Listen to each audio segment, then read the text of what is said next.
بسم اللہ الرحمن الرحیم۔ السلام علیکم۔ روزانہ واقعات سننے کے لیے اس چینل کو سبسکرائب کریں۔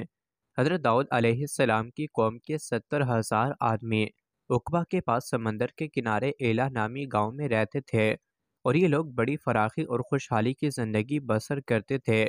اللہ تعالیٰ نے ان لوگوں کا اس طرح امتحان لیا کہ ہفتے کے دن مچھلی کا شکار ان لوگوں پر حرام فرما دیا اور ہفتے کے باقی دنوں میں شکار حلال فرما دیا، مگر اس طرح ان لوگوں کو آزمائش میں مبتلا فرما دیا کہ سیچرڈے کے دن بے شمار مچھلیاں آتی تھیں اور دوسرے دنوں میں نہیں آتی تھیں۔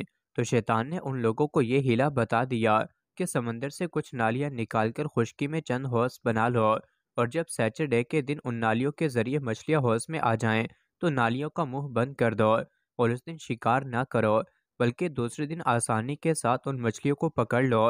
ان لوگوں کو یہ شیطانی ہیلا بازی پسند آ گئی، اور ان لوگوں نے یہ نہیں سوچا کہ جب مچھلیاں نالیوں اور حوضوں میں مقید ہو گئیں تو یہی ان کا شکار ہو گیا، تو سیچر ہی کے دن شکار کرنا پایا گیا جو ان کے لیے حرام تھا۔ اس موقع پر ان یہودیوں کے 3 گروہ ہو گئے۔ کچھ لوگ ایسے تھے جو شکار کے اس شیطانی ہیلے سے منع کرتے رہے اور ناراض و بیزار ہو کر شکار سے باز رہے، اور کچھ لوگ اس کام کو دل سے برا جان کر خاموش رہے، دوسروں کو منع نہ کرتے تھے بلکہ منع کرنے والوں سے یہ کہتے تھے کہ تم لوگ ایسی قوم کو کیوں نصیحت کرتے ہو؟ اللہ تعالیٰ ہلاک کرنے والا یہ سخت سزا دینے والا ہے۔ جنہیں اور کچھ وہ سرکش و نافرمان لوگ تھے جنہوں نے حکم خداوندی کی اعلانیہ مخالفت کی اور شیطان کی ہیلا بازی کو مان کر سیچرڈے کے دن شکار کر لیا اور ان مچھلیوں کو کھایا اور بیچا بھی۔ جب نافرمانوں نے منع کرنے کے باوجود شکار کر لیا تو منع کرنے والی جماعت نے کہا کہ اب ہم ان معصیت کاروں سے کوئی میل ملاپ نہ رکھیں گے۔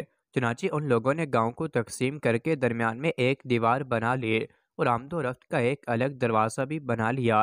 حضرت داؤد علیہ السلام نے غضبناک ہو کر شکار کرنے والوں پر لعنت فرما دی۔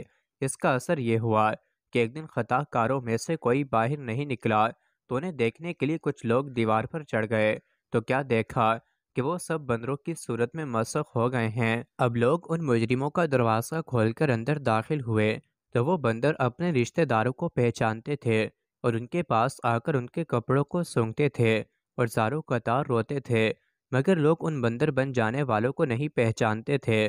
ان بندر بن جانے والوں کی تعداد 12,000 تھی۔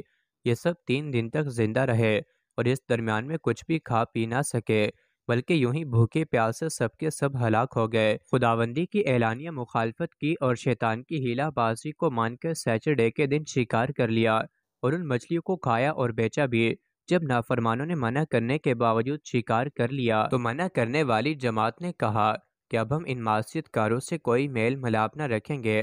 چنانچہ ان لوگوں نے گاؤں کو تقسیم کر کے درمیان میں ایک دیوار بنا لی اور آمد و رفت کا ایک الگ دروازہ بھی بنا لیا۔ حضرت داؤد علیہ السلام نے شکار سے منع کرنے والے گروہ ہلاکت سے سلامت رہا، اور صحیح قول یہ ہے کہ دل برا جان کر خاموش رہنے والوں سے اللہ تعالیٰ نے ہلاکت سے بچا لیا۔ اس واقعے کا اجمالی بیان تو سورہ بقرہ کی اس آیت میں ہے، اور بے شک ضرور تمہیں معلوم ہے تم کہ وہ جنہوں نے ہفتے میں سرکشی کی تو ہم نے ان سے فرمایا کہ ہو جاؤ بندر دھتکارتے ہوئے۔